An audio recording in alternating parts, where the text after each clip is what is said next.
नमस्कार। सुर्खियों के बाद खबरों को विस्तार से देखेंगे। बिग ब्रेकिंग पर लगातार पैनी नजर बनी हुई है। इसके साथ ही खबरों के सिलसिले को न्यूज रूम से भी आगे बढ़ाएंगे। लगातार सहयोगी श्रद्धा हमारे साथ बनी हुई है और श्रद्धा से ही खबरों के सिलसिले को शुरू करेंगे। ओवर टू यू श्रद्धा। बहुत बहुत शुक्रिया ललित आपका। और सबसे पहली खबर भोपाल से सांसद साध्वी प्रज्ञा से जुड़ी हुई है। साध्वी प्रज्ञा को फोन पर धमकी मिली है और इसकी उन्होंने रिपोर्ट भी दर्ज करवाई है। आपको बता दें कि साध्वी प्रज्ञा का कहना है कि उनको अज्ञात नंबर से फोन आया और उस पर उनको धमकी मिली है। राम मंदिर भूमि पूजन से नाराज होकर उनको ये धमकी दी गई है।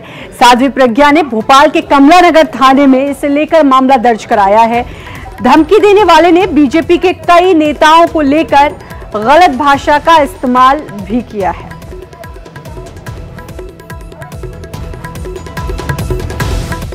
पहले भी मेरे पास फोन आते रहे धमकी भरे, कल भी आए। कल रेगुलर कई कॉल आए जो प्राइवेट नंबर दर्शा रहा था, कभी इंटरनेशनल कॉल दर्शा रहा था और भयानक गालियां दी। बहुत ही गंदी गालियां माननीय मोदी जी को लेकर के, माननीय अमित शाह जी, माननीय योगी जी को लेकर के, मुझे लेकर और राम मंदिर निर्माण को लेकर के और हनुमान चालीसा के पाठ का जो मैंने आह्वान किया है उसको लेकर, ये सब लेकर के उन्होंने गालियां देना शुरू किया। शिकायत वगैरह की आपने? हाँ, मैंने कमला नगर थाना भोपाल में FIR दर्ज करवाई है। और अब इसी पूरे मामले को लेकर इस पर रिएक्शन आने भी शुरू हो गए हैं। साध्वी प्रज्ञा को जो धमकी मिली है इस पर अब रिएक्शन आया है पूर्व मंत्री सज्जन सिंह वर्मा का।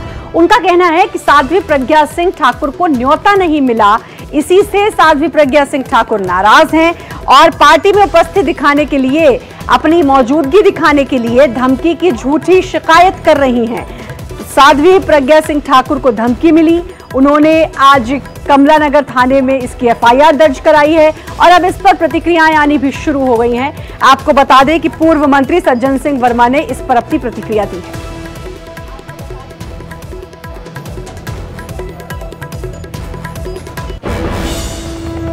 200 लोगों को मात्र बुलाया गया है भूमि पूजन में।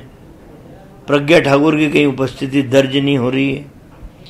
तो इस तरह के उल्टे सीधे प्रसंग बना के अपने आप को लाइमलाइट में ला के कि मुझे धमकी मिली है, मुझे ये मिला है, अपनी जेब मिटाने के लिए, छुपाने के लिए कि उन्हें राम मंदिर के शिलान्यास में बुलाया नहीं गया, तो इस बहाने अपने आप को वो इस संदर्भ से जोड़ना चाहती हैं।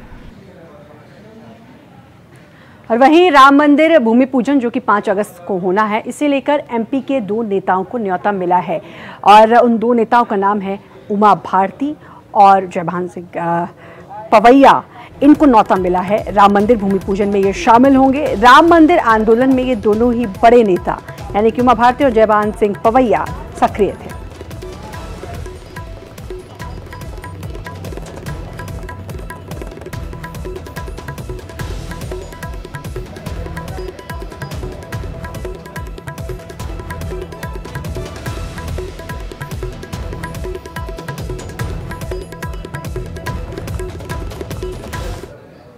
और प्रदेश में जेल विभाग में होने वाली प्रहरी की भर्ती प्रक्रिया को लेकर अब विवाद शुरू हो गया है। आपको बता दें एक विज्ञापन दिया गया और ये पूरा विवाद विज्ञापन में जो कुछ लिखा हुआ है उसको लेकर शुरू हुआ है। क्या लिखा हुआ है ये बताते हैं आपको।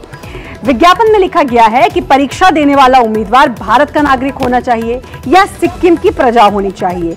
भारतीय मूल का ऐसा व्यक्ति जो पाकिस्तान से यहाँ स्थायी रूप से बसने के उद्देश्य से आया हो, नेपाल या भारत स्थित पुर्तगाली या फ्रांसीसी प्रदेश की प्रजा हो। व्यापम पहले भी अपनी परीक्षाओं को लेकर विवादों में रहा है। एक बार फिर इस विज्ञापन ने कई सारे सवाल खड़े कर दिए हैं। कांग्रेस ने भर्ती परीक्षा के नियमों को लेकर अब सवाल उठाया है।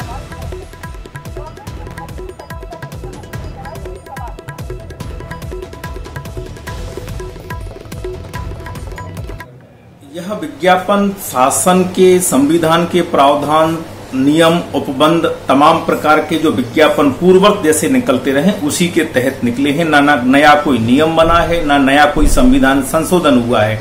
जो बरसों बरस से जिस प्रकार की प्रक्रिया और पद्धति के तहत विज्ञापन निकाले जाते रहे उसी प्रकार का ये विज्ञापन है।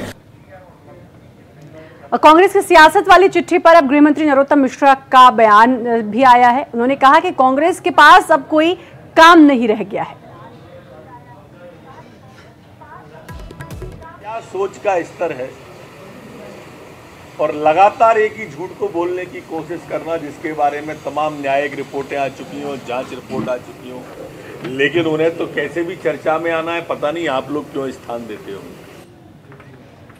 और बड़ी खबर इस वक्त की आपको बता दें और उसके लिए सीधे हम रुख करेंगे हमारे ब्रेकिंग स्टूडियो का। Lalit, over to you. बिल्कुल, और रेत के मसले से जुड़ी हुई अगली खबर है। पूर्व मंत्री गोविंद सिंह ने सीएम शिवराज को पत्र लिखा है। क्या उन्होंने पत्र लिखा है? भिंड दतिया में बड़े पैमाने पर अवैध खनन का आरोप उन्होंने लगाया है। बिना रेत खदार की मंजूरी वाले खदानों में अवैध खनन कर रहे हैं, ये उन्होंने शिकायत की है। प्रदेश सरकार से अवैध खनन को रोकने की उन्होंने मांग उठाई है। सरकार से वो कार्रवाई करने का अनुरोध कर रहे हैं। सवाल यह है कि जिन सीटों पर चुनाव होने हैं वहां पर खनन का मुद्दा हमेशा से बड़ा रहा है। यही वजह है कि पूर्व मंत्री जो कुछ समय पहले तक मंत्री थे, वो अचानक से अब पत्र लिख रहे हैं सीएम शिवराज को, कह रहे हैं कार्रवाई करें, अवैध खनन को लेकर कार्रवाई करें। रेत खनन का कारोबार सोने के पैसे देता है। यही वजह है कि अवैध खनन एक बड़ा मुद्दा है पूरे प्रदेश के लिए और खासतौर पर उन सीटों के लिए जहां उपचुनाव होना है।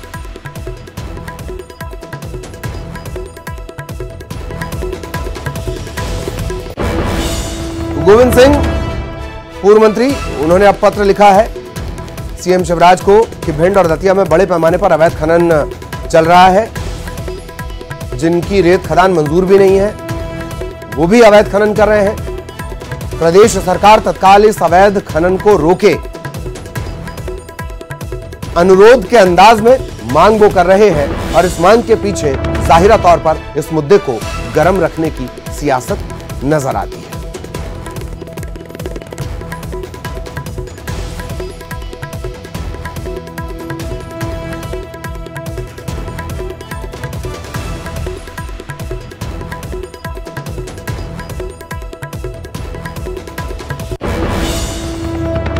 तो लगातार बड़ी खबरों पर खास नजर बनी हुई है, लेकिन खबरों के सिलसिले को आगे बढ़ाने के लिए एक बार फिर न्यूज रूम का रुख कर रहे हैं। ओवर टू यू श्रद्धा।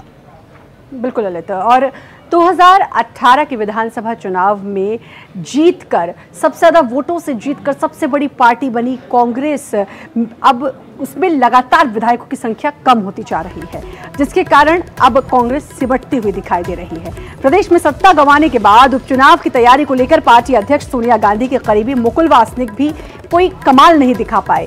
कांग्रेस संगठन के कामकाज पर सवाल उठाते हुए बीजेपी ने तंज कसते हुए कहा कि कांग्रेस पार्टी में नेतृत्व को लेकर बड़ी अंतर्कलह उभरकर सामने आ रही है। बुजुर्ग और युवा नेताओं में सियासी घमासान छिड़ा हुआ है, जबकि पार्टी को एकजुट रखने के लिए मुकुल वासनिक को आला कमान ने बड़ी जिम्मेदारी सौंपी थी, लेकिन वो बुरी तरह से फेल हुई।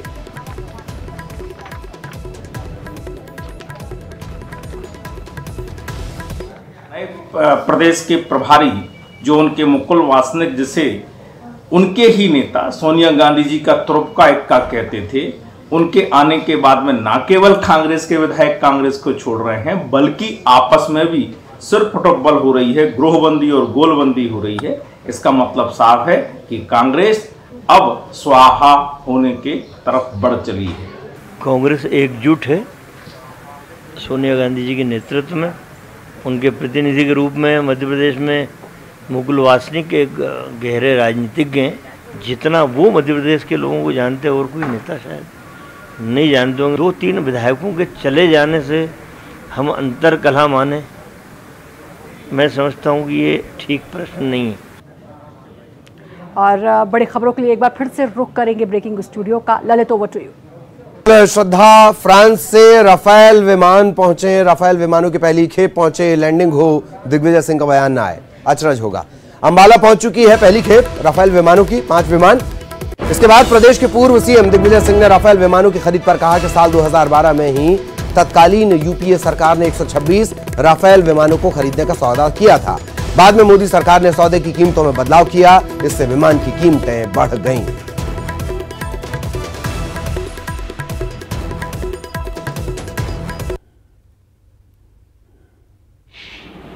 फाइटर एयरक्राफ्ट खरीदे गए हैं 59,000 करोड़ में।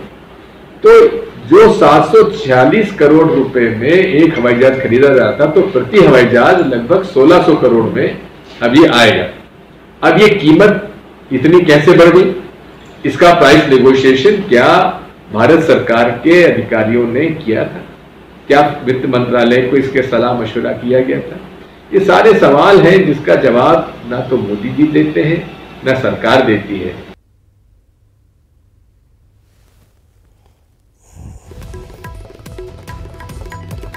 राफेल के बहाने सरकार पर, केंद्र सरकार पर एक बार फिर निशाना उन्होंने साधा है दिग्विजय सिंह ने। याद भी दिलाया है कि 2012 में ही, यानी यूपीए के कार्यकाल के दौरान ही ये डील इस तरीके की शुरू हुई थी। 2012 में तत्कालीन यूपीए सरकार ने 126 राफेल विमानों को खरीदने का सौदा किया। बाद में मोदी सरकार ने सौदे की कीमतों में बदलाव कर दिया, विमान की कीमतें बढ़ गईं। ये एक राजनीतिक झंझावात राफेल की खरीद के साथ ही शुरू हो गया था और इसे लेकर लगातार विपक्ष हमलावर भी रहा है। उसी बात को याद दिला रहे हैं दिग्विजय सिंह, और यह भी याद दिला रहे हैं कि यूपीए के कार्यकाल के दौरान ही इस विमान खरीद की शुरुआत हो गई थी। राफेल विमान खरीद की शुरुआत हो गई थी।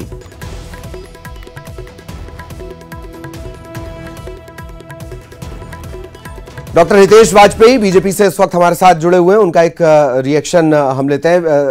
हितेश जी, दिग्विजय सिंह का बयान आया, राफेल की लैंडिंग हुई और ऐसा लग रहा बयान रखा हुआ था। 2012 में यूपीए सरकार ने 126 राफेल विमानों को खरीदने का सौदा किया था। बाद में आपकी सरकार ने सौदे की कीमतों में बदलाव किया। आपका रिएक्शन?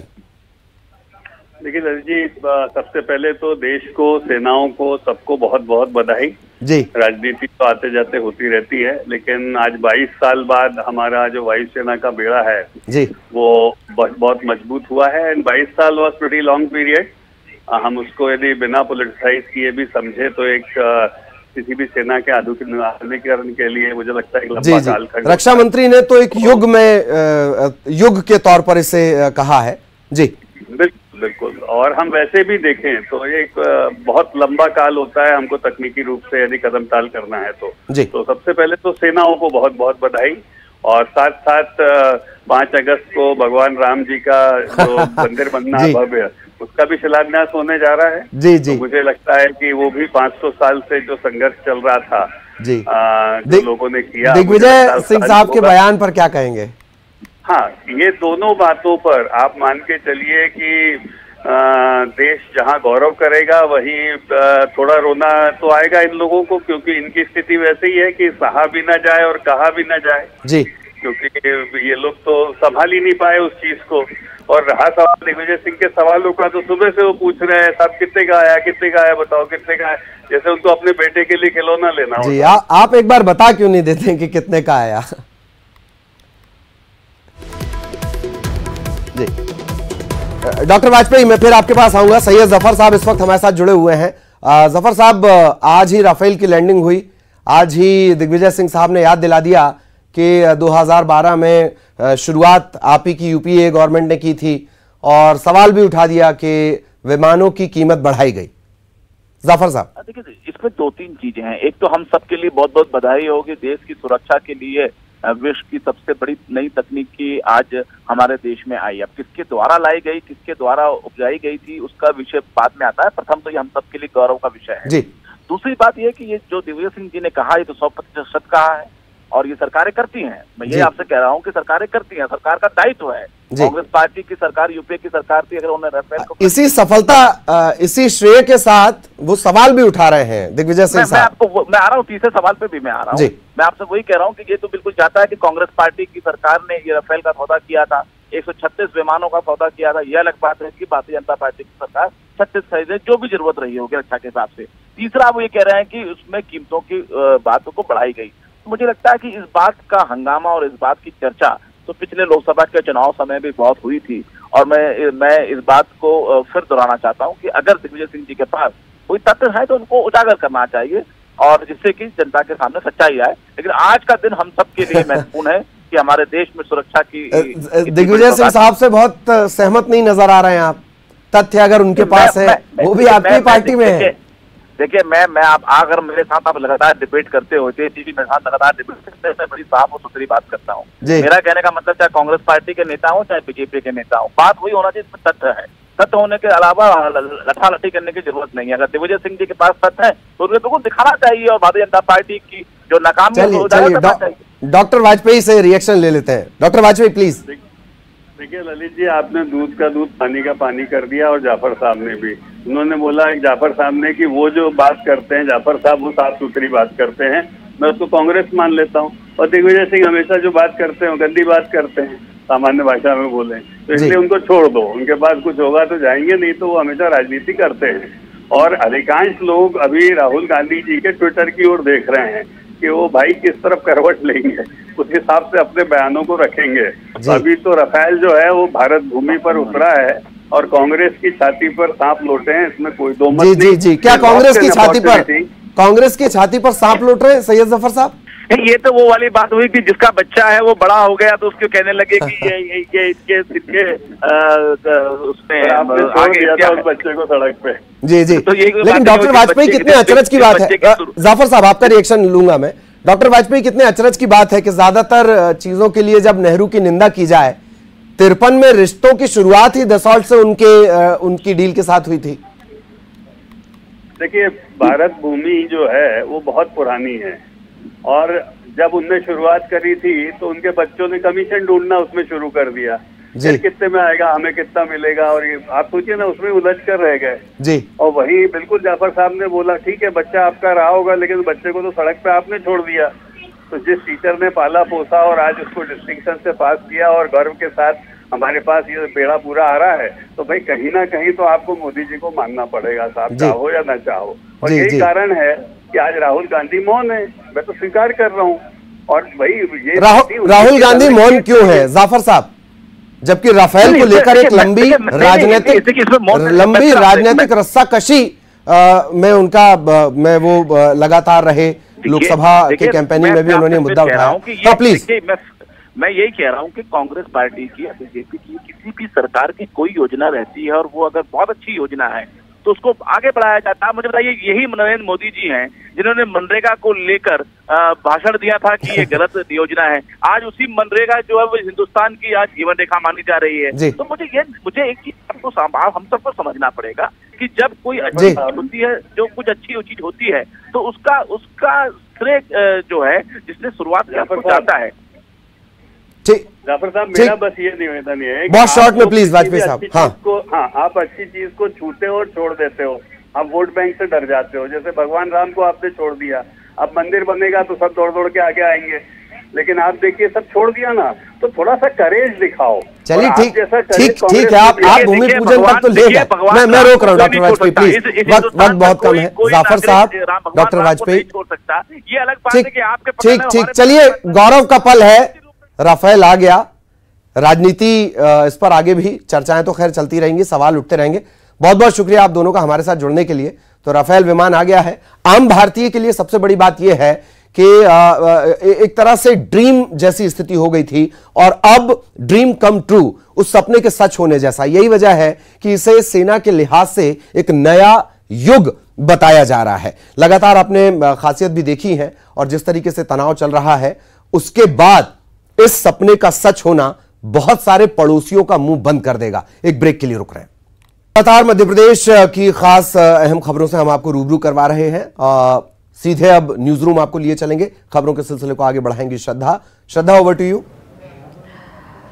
शुक्रिया ललित, एक बार फिर से और जबलपुर से खबर बताएंगे। जबलपुर हाईकोर्ट ने निजी स्कूलों में फीस लेने के मामले को लेकर अब पेरेंट्स को बड़ी राहत दी है और राहत ये है कि अब निजी स्कूल अगर कोई पेरेंट फीस नहीं भर पाते हैं तो वो बच्चे का नाम स्कूल से नहीं काट सकता है।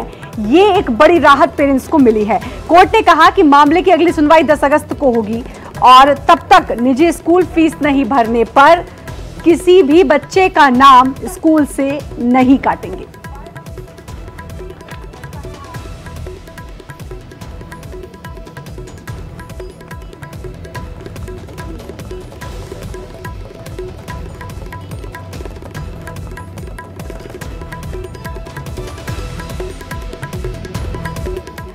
चलिए दो तस्वीरें दिखाते हैं आपको, और वो दोनों तस्वीरें हैं लापरवाही की ये दो तस्वीरें, जहां पहली तस्वीर बड़वानी की है और एक कोरोना का मरीज इलाज के लिए पैदल चलकर अस्पताल पहुंचा है, ये पहली तस्वीर। और दूसरी है होशंगाबाद की, जहां कोरोना मरीज बाइक से कोविड सेंटर गया। ये दो तस्वीरें आप देख सकते हैं। दूसरी में पीपीई किट भी पहन रखी है। होशंगाबाद वाली जो तस्वीर है दूसरी, उसमें मरीज ने पीपीई किट पहन रखी है, और पहली तस्वीर में बड़वानी, जहां कोरोना का मरीज खुद अस्पताल पहुंचा।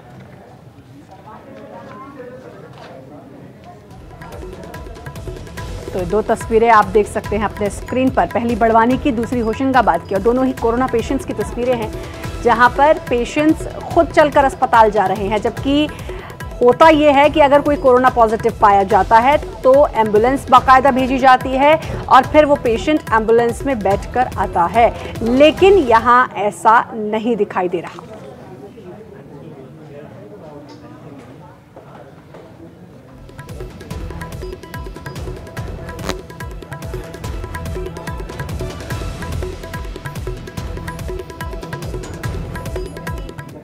छतरपुर की बात करेंगे, जहां तेज बारिश के बाद प्रसिद्ध जटाशंकर धाम का जो झरना था वो पानी से लबालब हो गया।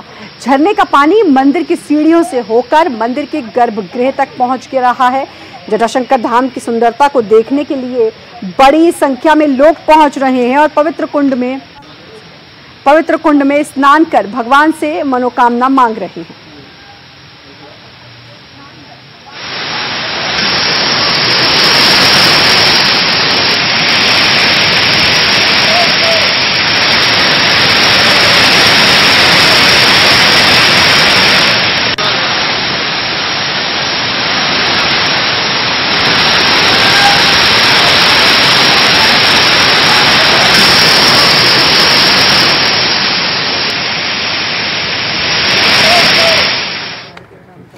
और कांकेर की बात करेंगे, जहां बारिश के चलते अलग अलग हिस्सों में बारिश हो रही है और बारिश के चलते नदी नालों का जो जल स्तर है वो बढ़ रहा है।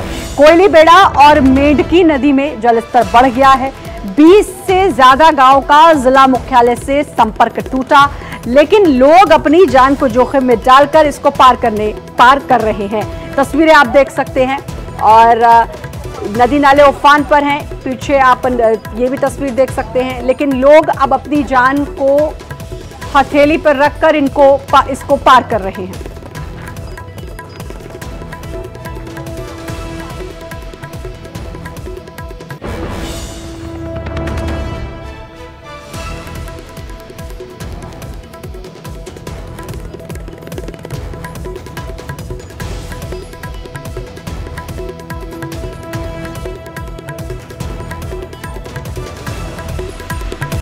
और धमतरी की बात करेंगे, जहां सोंढूर बांध से अब पानी छोड़ा जा रहा है।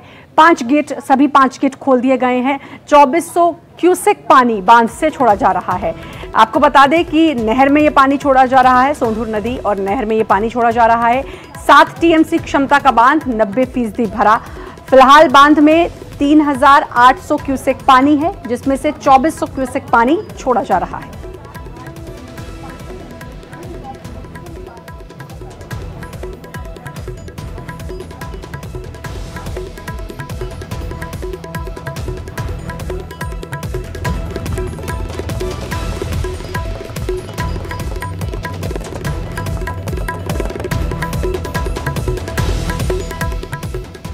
और इसी के साथ फिलहाल इस बुलेटिन में इतना ही। ललित, आपका बहुत बहुत शुक्रिया तमाम ब्रेकिंग बताने के लिए। बाकी खबरों के लिए आप सभी बने रहें न्यूज़ 18 मध्य प्रदेश छत्तीसगढ़ के साथ।